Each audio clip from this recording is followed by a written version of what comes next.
and he is hereby acquitted of the charge in said article. Former President Donald Trump tonight declared not guilty of the impeachment charge he incited insurrection at the Capitol on January 6th. Pela segunda vez, o Senado americano absolveu o agora ex-presidente Donald Trump no processo de impeachment.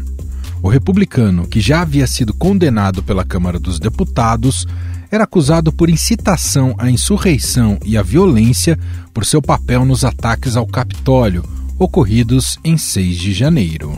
I know your pain. I know you're hurt. We had an election that was stolen from us. It was a landslide election, and everyone knows it, especially the other side. So go home. We love you. You're very special. Apesar de já não estar mais na presidência, a absolvição é uma vitória para Trump. Se fosse condenado, ele poderia ser impedido de concorrer novamente nas próximas eleições em 2024. Trump foi inocentado no sábado, 13 de fevereiro, por 43 votos a 57. Para a condenação, seriam necessários pelo menos 2/3 da casa, ou seja, 67 votos dos 100 senadores. Absolvido do impeachment e fora da Casa Branca, o que o futuro reserva para Donald Trump? Ele ainda corre risco de responder juridicamente por seus atos, agora fora da presidência? O que podemos esperar do magnata nos próximos anos? Para entender melhor esse contexto, a gente faz uma conexão agora com Washington para bater um papo com a correspondente do Estadão por lá, Beatriz Bula. Olá, Bia, tudo bem? Olá, Emanuel. Bia, politicamente, como acompanhamos, nesse segundo processo de impeachment, o Trump está absolvido do ponto de vista político. Mas queria saber de você, juridicamente ainda tem riscos para ele? Correm investigações que podem comprometê-lo a médio prazo, Bia? Há apurações na justiça, sim, Emanuel, que envolvem o ex-presidente Donald Trump. Algumas delas que não têm relação exatamente com o que aconteceu no dia 6 de janeiro ou com as alegações falsas do Trump sobre fraude na eleição, mas há uma crescente pressão aí para que o presidente seja investigado por essa incitação à insurreição que culminou na invasão do Capitólio no começo do ano. Essa sugestão de responsabilizar o próprio presidente foi feita por um dos líderes mais importantes do Partido Republicano atualmente, que é o senador Mitch McConnell, é o líder do partido no Senado, que votou para absolver o Trump, disse que não cabia um impeachment contra um presidente fora de mandato, mas sugeriu que ele não sairia impune, que ele ainda pode ser responsabilizado pelos tribunais de justiça, pela justiça comum, sendo um ex-presidente, né? Então há uma sensação aí de que cresce esse caldo para que o Trump responda de alguma maneira por ter inflamado aí a sua base durante todo o mandato e especialmente nessa reta final da eleição. Já tem investigação em curso sobre o ataque ao Capitólio, né? O FBI investiga os envolvidos naquele episódio. Mais de 125 pessoas foram presas logo nas 2 semanas após o episódio e mais ou menos 200 pessoas já foram acusadas criminalmente. Mas o Trump ele não é investigado no caso, apesar dos procuradores federais ressaltarem com alguma frequência que ninguém está acima da lei, nem o ex-presidente, e terem feito uma menção ao nome dele e ao fato de os apoiadores mencionarem explicitamente na defesa que eles fazem perante a justiça que eles acreditavam estar agindo sob orientação do próprio Trump. Então é possível que isso ainda gere algum tipo de complicação para eles, seja na esfera federal, seja em alguma investigação realizada aqui pelo Distrito de Colômbia, onde fica a capital, onde fica o Capitólio também. Além disso, a gente tem investigações no estado da Geórgia, feita por procuradores locais, para investigar a tentativa do Trump de interferir no resultado da eleição do estado, um dos estados onde o Joe Biden foi vitorioso, teve a maioria dos votos, né? Teve uma ligação que foi tornada pública também neste ano, entre o Trump e o secretário de Estado da Geórgia, em que ele pedia que o secretário de Estado achasse votos para reverter o resultado da eleição, e isso está sob investigação. I just want to find 11,780 votes. So tell me, Brad, what are we going to do? We won the election and it's not fair to take it away from us like this. Além disso, ele tem umas outras questões, especificamente na Justiça de Nova York. The New York Times has obtained data from the tax records that he spent years trying to conceal. It shows, rather, that he's paid almost no federal income taxes recently, just $750 in 2016 and 2017, and nothing at all in 10 out of the 15 years before that. Com relação aos negócios dele, né? Se apura-se a fraude, possível fraude nas suas finanças, uma investigação que tende a andar mais rápido agora que ele não é mais presidente e que não está blindado aí desse tipo de investigação.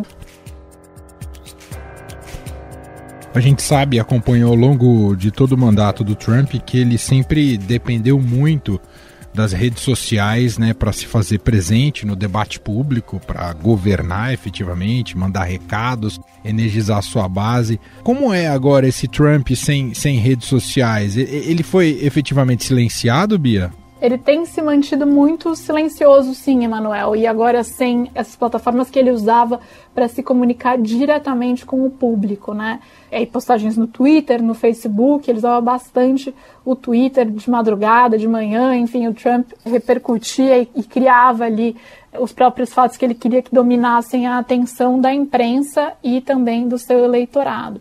Ele está fora dessas redes sociais e, portanto, a gente não ouve muito dele por aqui. Ele está na Flórida, para onde ele se mudou depois que ele saiu da Casa Branca. As cenas que a gente vê na TV ou na imprensa de jornalistas que estão no local tentando acompanhar o que o ex-presidente está fazendo são basicamente do Trump jogando golfe, né, nos dias do impeachment. Era esperado que ele fizesse um pronunciamento para as TVs logo após o resultado do impeachment, o que acabou não acontecendo. Ele não fez. Houve só uma declaração por escrito que foi divulgada. And this is President Trump saying that this has been another phase in the greatest witch hunt in history. Mas ele optou por não aparecer na TV. Então, Trump tem se mantido em silêncio, mas já avisou que não deve ser assim o tempo todo daqui para os próximos anos. No comunicado depois do impeachment, ele fala que o movimento patriótico dele, de tornar a América grande de novo, que foi o lema dele na presidência, está apenas começando.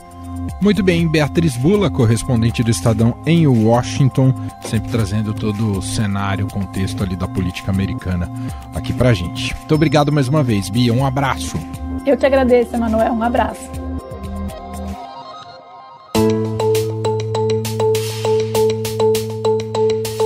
Na ressaca do julgamento, as coisas esquentaram no Partido Republicano. 7 senadores da legenda votaram pela condenação, o maior número de deserções partidárias em processo de impeachment contra um presidente. Com o fim do mandato de Trump e em meio a tantos escândalos envolvendo o ex-presidente, a polarização que se formou ao longo dos últimos 4 anos no partido está sob os holofotes. De um lado, há aqueles que apoiam o ex-presidente e acreditam no trumpismo como caminho para a volta do partido à Casa Branca. Do outro lado, há aqueles que se opõem a Trump e acham que distanciar-se dele é a melhor opção para o futuro do partido. O que podemos captar deste futuro dos republicanos e também do trumpismo em meio a dissidências? Para analisar este cenário, convidamos o professor de política internacional Tanguy Bagdadi. Tudo bem, professor? Obrigado por ter aceitado aqui o nosso convite. E eu que agradeço pelo convite. Professor, desde a queda eleitoral do agora ex-presidente Donald Trump, paira a dúvida do tamanho do seu capital político, se teria poder e influência para buscar mais uma eleição daqui a 4 anos. O segundo processo de impeachment não tirou ele do jogo, pelo menos do ponto de vista político. O que é possível presumir, diante do que a gente tem agora, sobre esse futuro do trumpismo? Depende mais do próprio Trump ou do desempenho do Biden e dos democratas à frente ali do comando dos Estados Unidos? Eu acho que não depende nem de um nem de outro. Eu acho que nesse momento a bola está na quadra do Partido Republicano. O Partido Republicano tem uma encruzilhada, a meu ver, das mais importantes da sua história, né? A gente pode pegar aí desde a criação do partido, é um dos partidos mais antigos do mundo, né, um dos maiores partidos do mundo, aliás, não por acaso recebe o nome de GOP, né, de Grand Old Party, né, o grande partido antigo e tal, e o Partido Republicano tem uma encruzilhada pela frente que vai ter que lidar, vai ter que botar o dedo na ferida e vai ter que pensar o que quer pela frente. O Partido Republicano tem duas opções mais claras, né, adiante, né, que são a primeira delas voltar para uma postura mais tradicional sua. Quando eu digo tradicional, é aquela postura que talvez seja um legado do Reagan, né, presidente dos Estados Unidos entre 81 e 88, que é um partido que fala sobre liberdades individuais, mercado livre, né, então meritocracia e tal, ou se quer se inclinar para o trumpismo, né, então é uma versão bem mais radicalizada, bem mais voltada para elementos culturais. É claro que o trumpismo ele pode ser muito sedutor, porque ele conseguiu 75 milhões de votos não há 10 anos, ele conseguiu 75 milhões de votos há 3 meses. Mas a preocupação que o Partido Republicano tem nesse momento é que isso pode ser muito danoso para a imagem do partido, para o futuro do partido, porque pode mexer diretamente com a democracia americana. Do ponto de vista ideológico, é uma escolha se ele segue mais à direita, assim como foi com Trump, ou se volta mais ao centro, professor? Porque quando a gente pensa num sistema bipartidário como o americano, a tendência é que, de fato, os dois partidos eles disputem o centro, né? Mas a partir do momento que você tem um desses partidos que acaba sendo cooptado por uma agenda que é muito claramente direita, e, aliás, eu estou falando aqui, talvez, de extrema direita, a gente passa a ter, de fato, um abalo na própria estrutura política do país, porque o país ele acaba migrando para um dos lados. E isso pode mexer com estabilidade, isso pode alijar uma parte significativa dos eleitores, isso pode radicalizar uma parte dos eleitores. Então, essa é uma questão fundamental, sim, que é como é que o Partido Republicano se porta daqui para frente, se vai adotar uma postura claramente de uma determinada forma da direita ou se volta a ser um partido que, num país de apenas 2 partidos, tem que ser um guarda-chuva para diversas opções ideológicas que abarquem, portanto, o pessoal da direita, os liberais, enfim, dentro de um partido grande como sempre foi o Partido Republicano.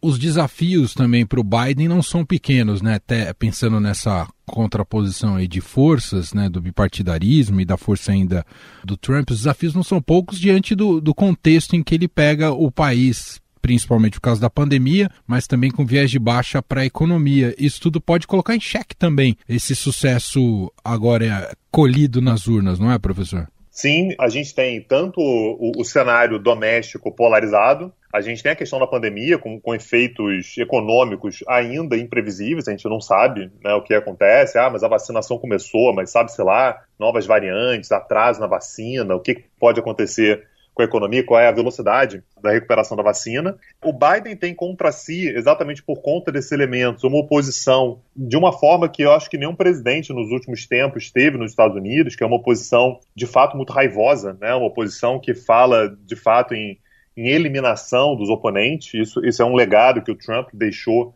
para a política americana. E a gente ainda tem um plano internacional que começa a olhar para os Estados Unidos com mais desconfiança do que olhou ao longo dos últimos 100 anos.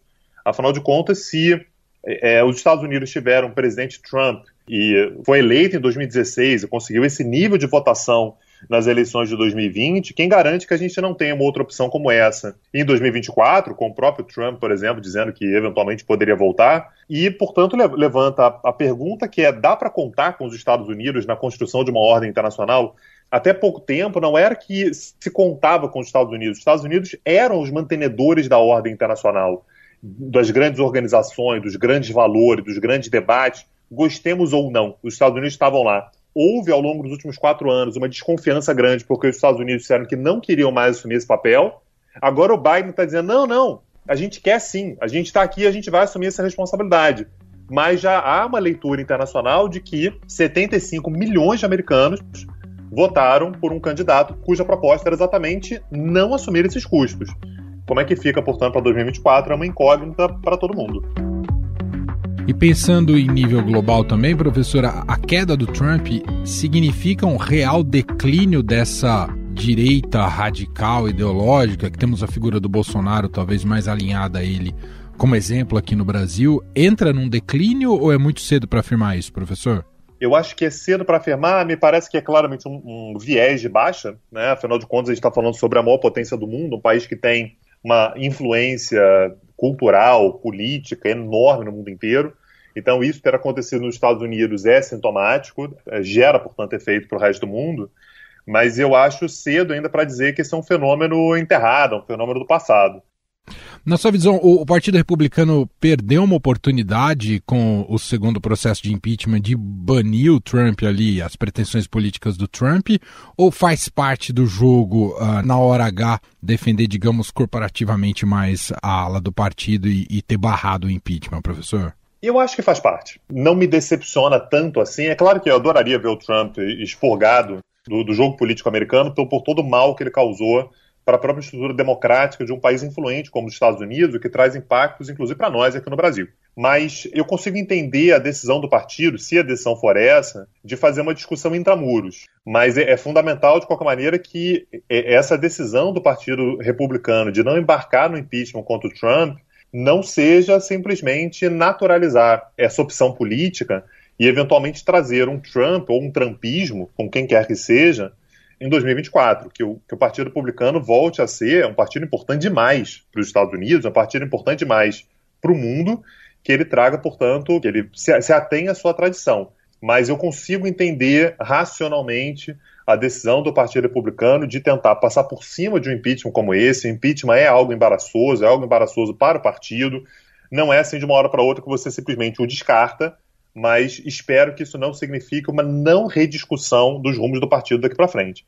Esse ponto que o senhor toca é bastante significativo, porque, apesar da votação expressiva dos 75 milhões que o senhor destacou, no final das contas o Partido Republicano não ganha no voto. A gente sabe que nos Estados Unidos basicamente não vence apenas quem ganhou a maioria dos votos, mas o Partido Republicano não ganha no voto, se não me engano, desde o governo Bush, não é isso, professor? É isso, e a tendência é que isso se aprofunde, né? A tendência é que não ganhe mais mesmo. O Partido Republicano agora depende muito do colégio eleitoral e, mais uma vez, faz parte do jogo, tá? Isso aí não é demérito algum. As regras do jogo são essas, você pode querer ganhar no colégio eleitoral sempre. Não há um problema nisso, dadas as regras nos Estados Unidos. A questão é que mesmo para o colégio eleitoral, a gente pode começar a ver algumas mudanças daqui para frente, né? Então, já há alguma projeção, alguma possibilidade de, nos próximos 15 ou 20 anos, o Texas, por exemplo, deixar de ser um estado solidamente republicano, passar a ser, eventualmente, um swing state. Da mesma maneira que a gente teve uma mudança que parece mais ou menos encaminhada, da Flórida, por exemplo, ter se transformado num partido republicano. Mas se, eventualmente, a Flórida voltar a ser o que sempre foi, que é um partido, que é um estado que pode votar ora nos republicanos, ora nos democratas, e o Texas, que sempre foi um reduto tradicionalíssimo dos republicanos, se tornar também um swing state, ou seja, poder eventualmente dar a sua maioria para o Partido Democrata, isso faz com que o Partido Republicano ele comece a ficar em sérios apuros. A gente começa a mudar, de fato, o mapa eleitoral dos Estados Unidos. Não é a primeira vez que isso acontece, mas começa a mudar o mapa eleitoral dos Estados Unidos, e isso é algo com que o Partido Republicano vai ter que lidar. Não é imediato, não é agora e tudo, mas isso pode fazer com que muitos deles recorram ao trumpismo como uma forma de manter uma base engajada, né? Inegavelmente, aqueles que votam no Trump são muito engajados, são muito participativos, são muito combativos, o que afasta, portanto, o Partido Republicano da sua tradição, mas mantém uma sobrevida num cenário de mudança demográfica. Agora, isso acentua demais as tensões, por exemplo, raciais nos Estados Unidos. Isso acentua demais as tensões étnicas nos Estados Unidos, as tensões econômicas nos Estados Unidos. O Partido Republicano, portanto, ele tem que se preocupar com isso. Uma alternativa é o Partido Republicano voltar a buscar o centro. É aquele cara que vota no Partido Democrata agora por causa do Trump, porque quer se contrapor ao Trump, mas se não for um Trump, ele poderia eventualmente votar no Partido Republicano. Voltar a disputar o centro. O centro atualmente migrou para o Partido Democrata na sua maioria. Muito bem, nós ouvimos a análise de Tanguy Bagdadi, professor de Relações Internacionais da Universidade Veiga de Almeida e também criador do podcast Petit Jornal, gentilmente aqui batendo esse papo com a gente. Muito obrigado, viu, professor? Eu que agradeço. Tchau, tchau. Abraço.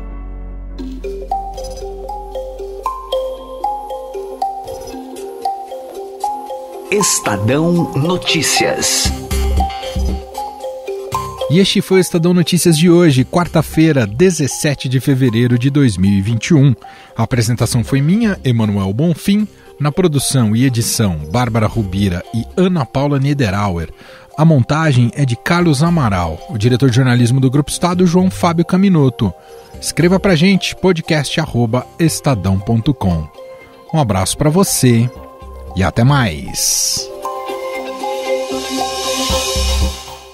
A vacina protege você e protege os outros. Por isso, quanto mais gente disser vacina sim, mais protegido todo mundo vai ficar. Quando for a sua vez, vai até lá, levanta a camisa e mostra o braço. Mostra para todo mundo que você diz sim. Sim para a esperança, sim para a volta do abraço, sim para a vida. Vacina sim. Uma campanha do Consórcio de Veículos de Imprensa para todos. Vacina sim.